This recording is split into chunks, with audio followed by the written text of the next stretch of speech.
So we're going to be installing a console divider kit for second gen Toyota Tacomas.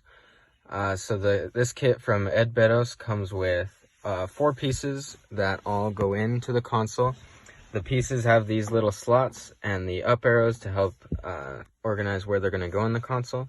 So the first thing you're going to do is you're going to take the 3 pieces that look like this, and you're going to set them inside the console so that the slots are faced up and so that they can be bases for the large piece to go over.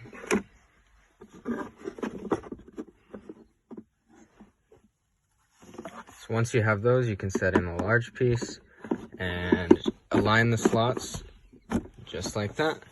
And then you have nice 8 pockets to organize your stuff in the console.